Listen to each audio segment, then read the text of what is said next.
دن کے لیے انہوں نے کرونا کے ساتھ ایگریمنٹ کر لیا کہ سر تھوڑا سا بے مہربانی کریں, اور انہیں 4 دیاڑے جو دھونی پٹی ہے نا زنانیاں نے مارکیٹ دی ایٹھرلی اوپرلی کر چھڈی ہے. تو بلکہ وہ اس دن میں ایک ٹی وی اینکر کی بات سن رہا تھا, مجھے بڑا مزہ آیا. اس نے کہا ہم تو بچپن سے سنتے تھے کہ جان ہے تو جہان ہے, لیکن جب سے یہ لاک ڈاؤن کھلا ہے نا, جس طرح لوگ عید مل رہے ہیں نا ایک دوسرے کو, تو اب لگا ہے کہ جہان ہے تو جان ہے. تو یہ آپ دیکھ لیں جس طریقے سے اگر کسی کو مجبوراً مارکیٹ میں جانا پڑ جائے اس کو تو وہ پریشان ہو جاتا ہے کہ یار میں یعنی ادھر سانس کیسے لوں. جس طریقے سے اب وہ یعنی پوری کسر لوگوں نے نکال دی ہے. ویسے تو ایس او پیز انہوں نے دے دی ہیں, لیکن کون فالو کرتا ہے؟ اتنے زیادہ رش میں کہاں پہ چیزیں فالو ہو سکتی ہیں, اور نہ اتنی ہمارے پاس نفری پولیس کی موجود ہے کہ اس کو اس طریقے سے لے کے چل سکے. بہرحال اس سے ایک چیز مجھے پازیٹیو نظر آ رہی ہے کہ یہ جو انہوں نے ٹائمنگ بتائی ہے نا 9 سے 5 تک, اگر اس پوری کی پوری ایکسرسائز کی آؤٹ پٹ یہ نکلا ہے کہ پاکستان میں ہمیشہ کے لیے یہ رائج ہو جائے کہ جتنی دیر سورج نکلے گا نا بس اتنی دیر آپ دکان کھول سکتے ہیں, اور جیسے ہی مغرب کا وقت قریب آئے گا دکانیں آپ نے بند, تو ہماری 30-40% بجلی بچ جائے گی اور سکون میں آ جائیں گے ہم لوگ. اور وہ یورپ اور امریکہ جن کی لوگ مثالیں دیتے ہیں وہاں پہ بتائیں رات کو اتنی دیر تک دکانیں کھلتی ہیں. یہاں تو ہمارے جیلم شہر کے اندر میں حیران ہوں کہ 10-11 بجے لوگ آ رہے ہوتے ہیں, بڑے شہروں میں تو 12-1-2 بجے دکانیں کھلتی ہیں اور رات کو 2-2:30 بجے بند ہوتی ہیں. اور کس طرح انہوں نے بجلی کا ستیہ ناش پھیرا ہوتا ہے, اگرچہ وہ بل دے رہے ہیں لیکن ظاہر ریسورسز تو ضائع کر رہے ہیں.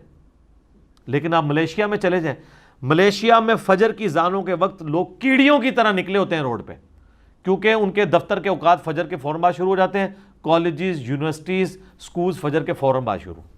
سر ہماری دنیا میں تو سکون آ جائے. میں تو کہتا ہوں پاکستان میں اگر یہ کام شروع کر دیں, فجر کے وقت چلیں, اسی بہانے لوگ فجر کے بعد بچوں کو اٹھا تو لیں گے. جس طرح سردیوں میں آپ دیکھتے ہیں کہ سردیوں میں تو فجر چونکہ لیٹ ہو جاتی ہے, وہی مائیں جن سے بچے فجر میں نہیں اٹھ رہے ہوتے وہ اس ٹائم اٹھا کے ان کو باہر لا کے گاڑی کے انتظار میں کھڑا کیے ہوتی ہیں. تو کتنا آسان والا معاملہ ہو جائے, زور کے وقت چھٹی ہو کے لوگ گھر آ جائیں, سکون سے بیٹھیں, باقی دن اللہ کے لیے گزاریں. بجلی کی بھی بچت, اور خصوصاً وہ لوگ جن کی بڑی یعنی پور قسم کی فیملی لائف گزر رہی ہے کہ جب وہ لوگ ان کے بچے صبح اسکول جا رہے ہوتے ہیں تو وہ سوئے ہوئے ہوتے ہیں, اور جب وہ شام کو واپس آتے ہیں تو بچے سوئے ہوئے ہوتے ہیں, کوئی رات کو 2-2:30 بجے آ رہے ہوتے ہیں. تو کئی دن ان کو ملاقات ہی نہیں ہوتی اپنے بچوں کے ساتھ. بہت کم لوگ ہیں جن کا صبح کے وقت کام شروع ہوتا ہے. اب جس نے 2-2:30 بجے یا 12 بجے جا کے دکان کھولنی ہے, 10-11 بجے اٹھے گا نا, اس کا بچہ تو صبح 7 بجے اسکول جا چکا ہے, تو ملاقات ہی نہیں ہوگی. اور بچہ جب واپس آئے گا دوپہر کے وقت یا شام کے وقت, باپ نے تو رات کو 2 بجے واپس آنا ہے, تو وہ سویا وہی پائے گا اسے. تو یہ ہماری جو سوشل لائف بھی ڈسٹرب ہوئی ہے نا, اگر میں سمجھتا ہوں اس پوری ایکسرسائز کا یہ آؤٹ پٹ بھی نکل آئے نا تو سر کورونا نو سلام ہے پھر. ٹھیک ہے, اگر چند مہینے دی پی کٹ کے نا اس نیشن کا قبلہ درست ہو جاتا ہے نا اس کی وجہ سے, تو ٹھیک ہے, کوئی حرج نہیں ہے. ایک یہ قربانی سے ہی. باقی اس حوالے سے سب سے بڑی جو آزمائش جو بنی ہوئی ہے نا ہمارے لیے, تو وہ تو بچے بنے ہوئے ہیں جی, سیدھی سی بات ہے. میں نے تو اپنی وائف سے کہا ہے کہ آندہ سے اسکول والے کچھ نہ بھی پڑھائیں, صرف 7-8 گھنٹے کے لیے ہمارے بچوں کو اسکول رکھ لینا, تو ہم اتنی فیس ان کو دینے کے لیے تیار ہیں کہ یار یہ تم لوگوں کی ہمت ہے کہ ان کے 7-8 گھنٹے ان کو یہاں پہ گزرواتے. بچوں کے اندر انرجی اتنی ہوتی ہے, ایگزاسٹ ہی نہیں ہوتی. ایک بچہ, آپ پوری فیملی ایک بچہ سنبھال کے پھرتی ہے, آپ پتہ ہے ایک بچہ, اور جب بچے زیادہ ہوں تو پھر آپ کے لیے کتنی آزمائش ہے.